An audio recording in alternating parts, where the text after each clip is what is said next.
On the 1st of November 1943, a 67-pound Doberman pinscher named Andy stepped off a transport ship into the shallow water of Empress Augusta Bay, Bougainville. Mortar rounds were already falling on the beach. His handler, PFC Robert Lansley, clipped a leather leash to Andy's collar, checked his M1 rifle, and moved inland with 250 Marines of M Company, 3rd Raiders, into some of the densest jungle on Earth. Andy was on point, 25 feet ahead of the column. No bark, no sound. Within the first 100 yards of the Piva Trail, Andy froze, ears forward, body rigid. Lansley raised a fist. 250 Marines stopped breathing. Somewhere in the canopy above them, a Japanese sniper was painted green and strapped to a branch, with his rifle aimed at the trail below. They never would have seen him. The patrol dropped back, found another route, and kept moving. Andy froze again, and again. Every time, the same silent alert. Every time, a Japanese position the human eye could not detect in the tangle of vines and shadow. M Company reached its objective that day and established a blocking position deep in enemy-held territory. They cut off Japanese reinforcements along the entire Piva Trail, and they did it without a single casualty. The variable that made the difference between a massacre and a clean operation was a 2-year-old Doberman pinscher from Norristown, Pennsylvania. That was the first combat patrol led by a war dog in the history of the United States Marine Corps. It would not be the last. And before the Pacific War was over, the Japanese would learn a brutal lesson about engaging the Marine with the dog.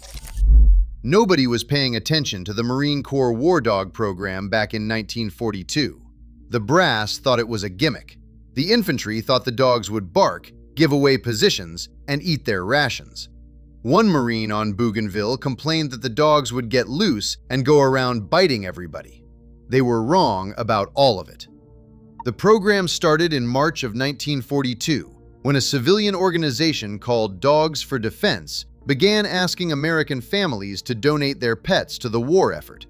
Roughly 40,000 dogs were offered. After screening, around 18,000 were accepted.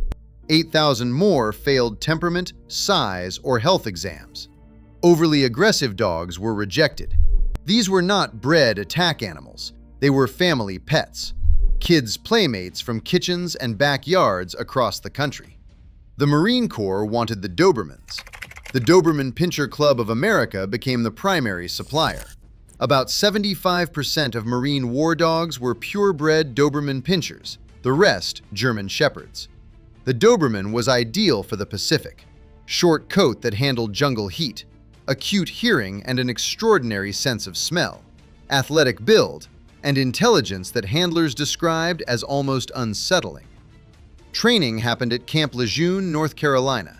14 weeks, 2 Marines assigned per dog, a handler and an attendant, forming a 3-man team. The dogs were exposed to rifle fire, explosions, and amphibious landing exercises. They entered service with the rank of private. Some outranked their handlers. The critical objective was silence. Scout dogs were trained to alert without making a sound. No bark, no whine. The alert signals were physical: a tug at the leash, a sudden freeze, ears twitching forward, a crouch, a stiffening of the entire body. Lieutenant Clyde Henderson, who commanded the 1st War Dog Platoon, called them living radar. In tests, the dogs detected enemy troops at distances up to a quarter mile through vegetation so dense a man couldn't see 10 feet. The Pacific jungle was killing Marines, and the reason was simple. The Japanese were better at hiding than Americans were at finding them. On Bougainville, 40,000 Japanese soldiers defended terrain that was nearly impassable. The jungle floor was waist-deep swamp. The canopy blocked the sun entirely. There were only 2 hints of a track and 1 trail across the entire 7,300-yard invasion front. Japanese snipers climbed into the canopy, painted themselves green, and strapped in with their Arisaka rifles trained on the trails below. Machine gun pillboxes were positioned on both sides of paths to create interlocking crossfire. Soldiers dug holes 6 to 7 feet deep and fired from below ground level. Spider holes, tripwires, and booby traps lined every route of advance. Human senses were useless. In triple canopy jungle, visibility dropped to a few feet. Artillery smoke made it worse. The standard tactic of sending scouts ahead simply meant those scouts died first. And then there were the nights. Japanese soldiers excelled at night infiltration. They crawled into marine perimeters in total darkness, stabbing sleeping men in their foxholes, cutting communication wires, vanishing before anyone could return fire. Marines burned through ammunition shooting at shadows and sounds. During one engagement on Bougainville, a Marine battalion fired 3,800 rounds into the jungle in a single night.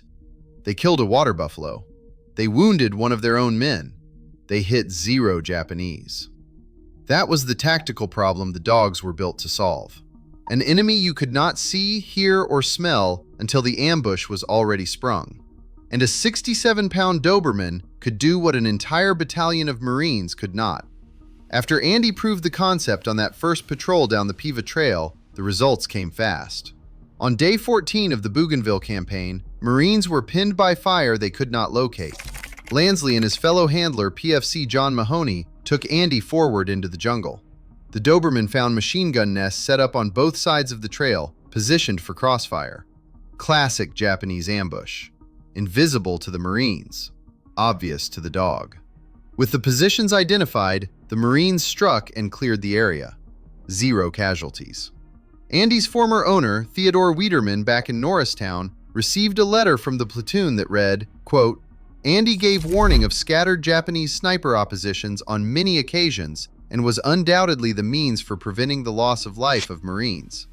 Sergeant William McDaniel of the 9th Marines remembered how one night, one of the dogs growled low, and a squad leader from Montana named Slim Livesey raised his rifle and shot a Japanese infiltrator dead at the exact spot the dog indicated. The dogs were transforming night security entirely. Where Marines had previously burned thousands of rounds firing at nothing, the dogs silently pinpointed actual threats in the darkness. A German shepherd named Caesar proved what the messenger dogs could do. Caesar weighed 87 pounds and served as the only communication link between the isolated M Company and the 2nd Battalion command post after Japanese soldiers cut the telephone lines. Caesar ran 31 miles total through enemy-held jungle, carrying messages, map overlays, and captured Japanese documents strapped to his harness. The Japanese figured out what he was doing. They started shooting at him specifically. Caesar took 2 rifle rounds, but survived surgery at the field hospital. One bullet was lodged too close to his heart to remove. It stayed there for the rest of his life. He went stateside and helped sell war bonds. Captain Wilcie O'Bannon, the first patrol leader to use war dogs on Bougainville, confirmed what the after-action reports would eventually make official. The dogs gave consistent, reliable warning of enemy positions that the patrol would have walked directly into. The commanding officer of the 2nd Marine Raider Regiment, Lieutenant Colonel Alan Shapley, had been skeptical. After the campaign, he submitted an official report calling the War Dog Platoon an unqualified success. The first item on his list of achievements was a single sentence that would define the entire program. Not one Marine was killed while in a Marine patrol led by a dog. 423 Marines died capturing Bougainville. None of them were on dog patrols. Guam changed everything. On the 21st of July 1944, 3 war dog platoons, 60 dogs and 90 handlers went ashore with the 3rd Marine Division and the 1st Provisional Marine Brigade in the liberation of Guam. This was the first recapture of American soil in the entire war. The next day, a Doberman named Kurt was working point with his handler, PFC Alan Jacobson, when Kurt stopped. Silent alert, rigid posture, ears locked forward. Ahead of them, concealed in the jungle, was a massive Japanese force preparing to attack. Kurt had detected them before they could spring the ambush. A Japanese soldier, realizing the element of surprise was gone, threw grenades. The explosion clipped several of Kurt's vertebrae and exposed his spinal cord. Jacobson was hit by the same blast. Jacobson refused medical treatment. He would not leave until Kurt was evacuated first. Captain William Putney, commanding officer of the 3rd War Dog Platoon, and a 23-year-old veterinarian from Ohio, tried to save Kurt on the field. Putney later wrote what he found. He hooked up an IV bottle and inserted the tube into the vein of Kurt's right foreleg. He administered a half grain of morphine. Kurt let out a big sigh, closed his eyes, and went to sleep. The explosion had done considerable damage. The top of Kurt's spine was blown off in the thoracic area just behind his shoulders. The spinal cord was plainly visible because there was no hemorrhage at the site. Kurt died that night. He was the first war dog killed on Guam. He saved 250 Marines. Time magazine sent a correspondent to Guam and published what he found in August of 1944. The dog's skill at ferreting out snipers, the magazine reported, terrified the Japanese from the beginning. One incident captured the depth of that terror. A single war dog chased 4 Japanese soldiers into a cave on Guam. Rather than face the animal, all 4 men killed themselves with their own grenades. They chose death over the dog. And this is the part that earned the title of this video. The Japanese were not stupid. They were some of the most disciplined, tactically sophisticated jungle fighters of the Second World War. And they figured out very quickly that engaging a Marine patrol with a dog on point was a losing proposition every single time. If you're enjoying this one, hit subscribe. We cover stories like this every week. The logic was lethally simple. A Japanese sniper hidden in the canopy could pick off Marines on a trail all day long because human eyes couldn't find him in the tangle of green above. That was the entire Japanese defensive strategy in the Pacific jungle. Concealment, patience, one shot, one kill, then silence. A dog on point destroyed that equation. The Doberman could smell the sniper in the canopy from hundreds of feet away and would alert silently. The entire patrol would stop, and the Marines would either bypass the position or call in fire on it. The sniper never got his shot. If the sniper panicked and fired anyway, the muzzle flash and the scent trail gave the dog a fix. Handlers described working their Dobermans off-leash in combat. A released Doberman would hunt that scent trail through the darkness, silent, fast, and utterly without mercy. Japanese soldiers found themselves trapped in a nightmare. Shoot, and the dog finds you. Stay hidden, and the dog finds you anyway. Run, and a 70-pound Doberman runs faster. Corporal Harold Tesh handled a dog named Tippy on Guam. Tesh said it plainly. I could almost aim my rifle where he pointed, and the enemy would be there. Tippy could detect snipers in the tree canopy by scent alone, invisible men 100 feet in the air that no Marine on the ground would ever see. On one patrol, a mortar round hit Tesh and blew Tippy 20 feet through the air. Both legs on Tippy's hind end were paralyzed. The Doberman dragged himself across the ground with his front legs back to his wounded handler and rested his head on Tesh's chest. Corporal Marvin Korf and his Doberman Rocky completed 50 patrols on Guam. Rocky broke up 3 ambushes and helped defend against approximately 20 suicide attackers. Private Kenneth Malone's dog, Mitzi von Zeleny, found 9 Japanese soldiers on a single patrol, in addition to the 27 she had already detected during the campaign. Malone said she found them easier than rabbits. Night was where the dogs became irreplaceable. Japanese night infiltration was the single most feared tactic in the Pacific. Soldiers crawling through the darkness into Marine foxholes with bayonets and knives. Marines had no reliable way to stop it. Except the dogs. Not one unit protected by a war dog was ever successfully infiltrated at night. The Japanese lost their best asymmetric weapon. Marines who had mocked the dogs on day 1 were competing for foxhole placement near a handler by day 3. If a dog and his handler were in your foxhole, you could actually sleep. Pre-dug positions awaited the handlers every evening. Infantrymen understood that the Doberman lying next to them in the dark was the difference between waking up alive and not waking up at all.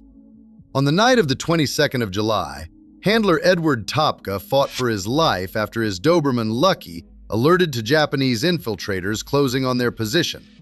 Topka survived because Lucky gave him the seconds he needed to react. Over 21 days of fighting on Guam, the war dog platoons conducted more than 450 patrols. 25 dogs were killed. Only 15 of the original 60 survived unhurt.